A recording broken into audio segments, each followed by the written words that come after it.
Fins al diumenge 30 d'octubre, és a dir, per a tancar este mes, a Penyíscola se celebren les 7enes jornades gastronòmiques del Polp de Llotja,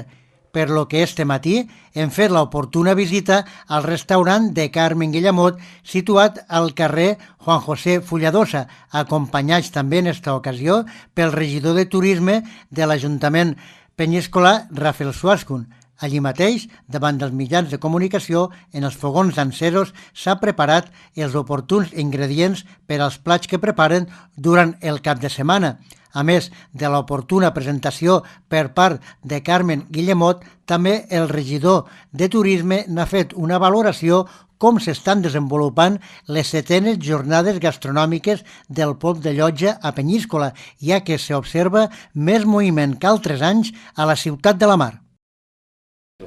Els plats principals després ja són a base de polp i tenim, en primer lloc, tenim un saltejat que el tenim en verdures, ara encara aquí no ja tenim moltes verdures encara perquè tenen que arribar, però la base sobretot són els bolets silvestres, perquè ara com treballem en verdures biològiques no és un moment que sigui el més exuberant per les verdures biològiques, però sí que tenim bolets silvestres molt interessants. I llavors, aquesta setmana tenim la trompeta de los morts i la llengua de bou, però bueno, això ja depèn del proveïdor el que ens porta cada setmana. I en aquest cas aquest plat és un saltejat, que la base són fesols del ganxet, i llavors posem una mica d'ou, una base d'una mica de ceba, saltegem els fesols, en alguna verdura, també depèn de la que hi ha a la setmana perquè està el tema aquest, i sobretot bolets. I llavors a l'últim moment li posem el polp més petit, que és un polp que està... Aquests són polps de mig quilos, més o menys, hi ha un tipus de cocció que fem, en aquest cas nosaltres ho coem al buit. Hi ha com és un minut, diguéssim, aquest,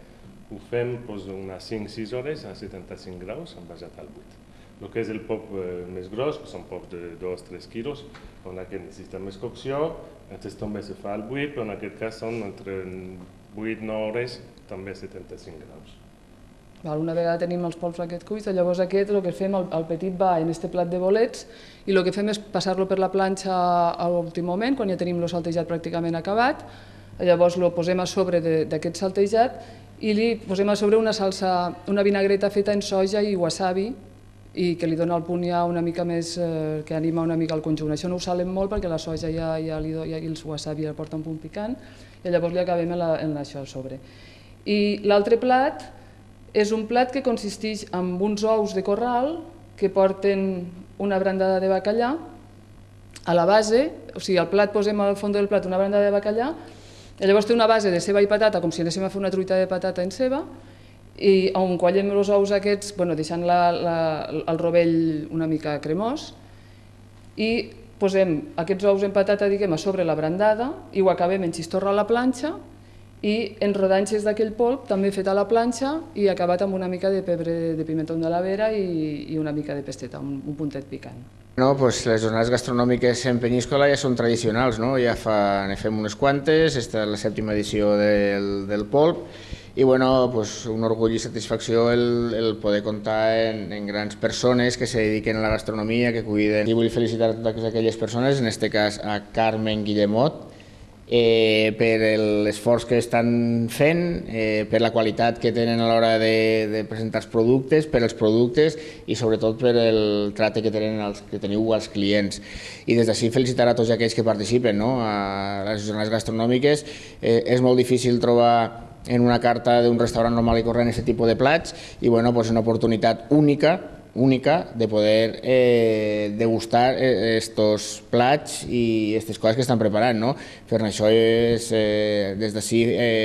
dir a la gent i anunciar que vinguin a provar aquest tipus de plats perquè és molt raro després que es troben en un restaurant normal i corrent o inclús poden vindre així, tampoc no ho tenen segurament a la carta sempre aquest tipus de plats. Per això també se fan les jornades gastronòmiques, per donar una altra oportunitat i per donar un altre tipus de cuina i un altre tipus de tracte al client. I felicitar a tots aquells que participen, agrair l'esforç dels empresaris, camareros, cuiners, gent que frega els plats, vull dir, tots aquests que fan possible que el client quan ve tingui la satisfacció plena d'haver euros, per la mitja és 25 euros, en la qual poden degustar plats espectaculars, la veritat és que espectaculars, no? I en aquest cas jo crec que no primer el benefici, sinó la publicitat que se li pugui donar al local, la publicitat que se li pugui donar al municipi de Peníscola, que actualment estem passant per un bon moment gastronòmic. No sempre ha sigut així. Jo recordo fa 18 anys quan vaig aterrissar en este poble a governar-lo en companyia d'Andrés, que vam començar els dos junts, i la gastronomia estava totalment oblidada, totalment. No se feien ni jornades, ni se promocionava la gastronomia. Tenim la gran sort i avantatge en Peníscola de comptar en atractius importantíssims. Tenim platja, tenim cultura, història, patrimoni, muralles, parcs naturals. Tenim dels municipis d'Espanya que quasi té de tot per al turista. I la gastronomia és un dels plats forts. Hi ha municipis, hi ha gent que només pot presumir de la gastronomia, així poden presumir de tot, però la gastronomia és un dels plats forts que tenim en aquests moments. L'Ajuntament, el Patronat de Turisme, fiquem el nostre granet d'arena, però sense el recolzament del sector empresarial i de tots aquells que se dediquen a la gastronomia seria impossible, perquè ni l'alcalde se fica a fer el polp, ni el regidor, el regidor de quan en quan sí,